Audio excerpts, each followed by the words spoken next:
لقد كفر الذين قالوا إن الله هو المسيح ابن مريم قل فمن يملك من الله شيئا إن أراد أن يهلك المسيح ابن مريم وأمه ومن في الأرض جميعا ولله ملك السماوات والأرض وما بينهما يخلق ما يشاء والله على كل شيء قدير.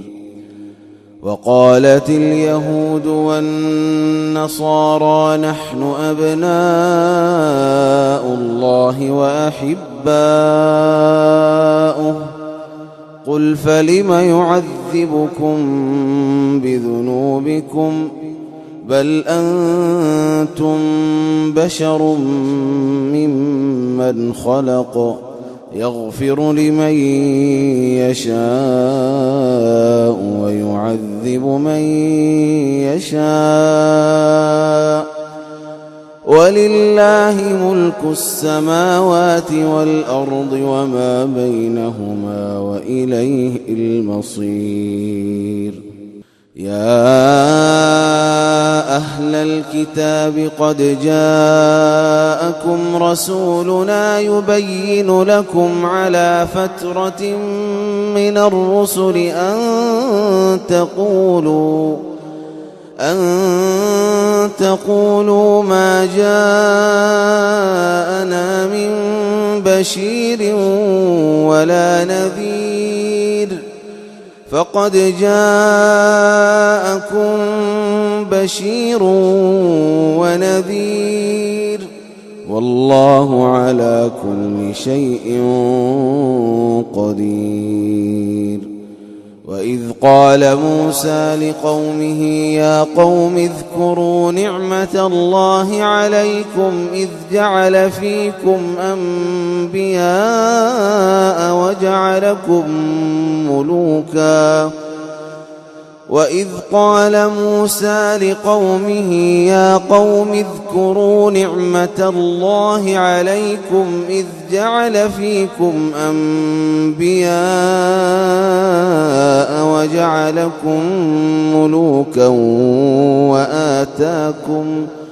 وآتاكم ما لم يؤت أحدا من العالمين. يا قوم ادخلوا الأرض المقدسة التي كتب الله لكم ولا ترتدوا على أدباركم فتنقلبوا خاسرين.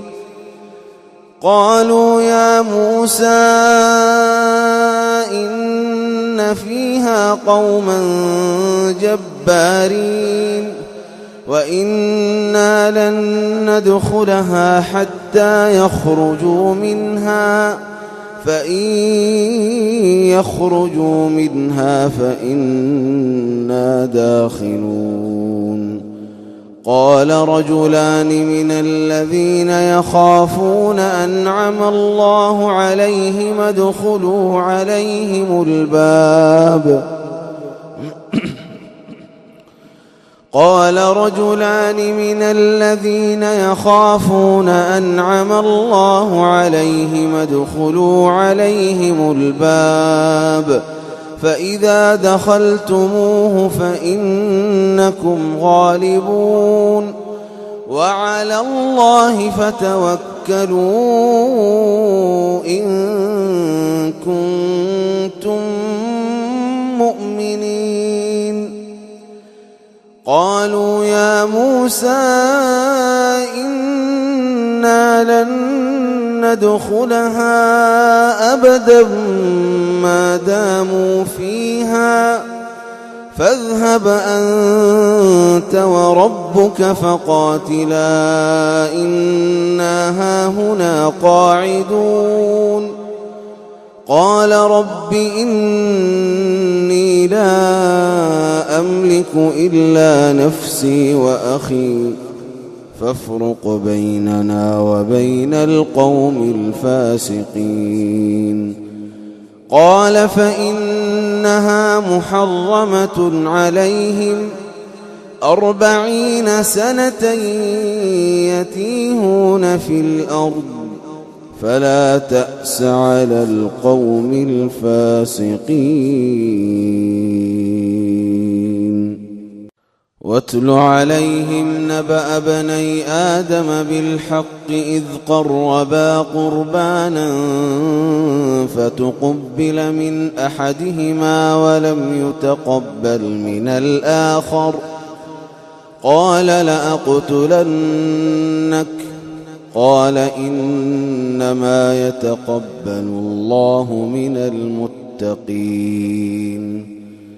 لئن بسطت إلي يدك لتقتلني ما أنا بباسط يدي إليك لأقتلك إني أخاف الله رب العالمين.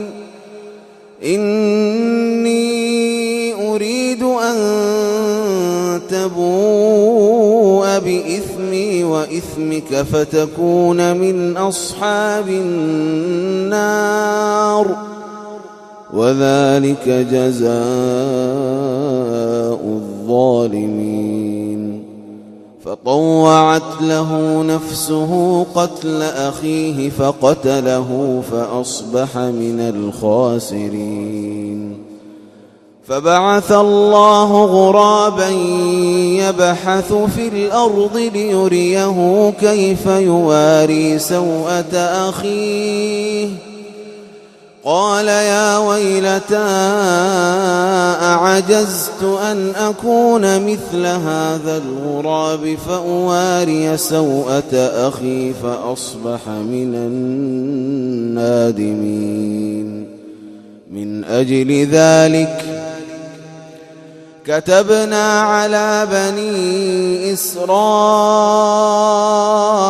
أنه من قتل نفسا بغير نفس أو فساد في الأرض فكأنما قتل الناس جميعا ومن أحياها فكأنما أحيا الناس جميعا. ولقد جاءتهم رسلنا بالبينات ثم إن كثيرا منهم بعد ذلك في الأرض لمسرفون. إنما جزاء الذين يحاربون الله ورسوله ويسعون في الأرض فسادا أن يقتلوا أو يصلبوا أو تقطع أيديهم وأرجلهم من خلاف أو ينفوا من الأرض ذلك لهم خزي في الدنيا ولهم في الآخرة عذاب عظيم إلا الذين تابوا من قبل أن تقدروا عليهم فاعلموا أن الله غفور رحيم.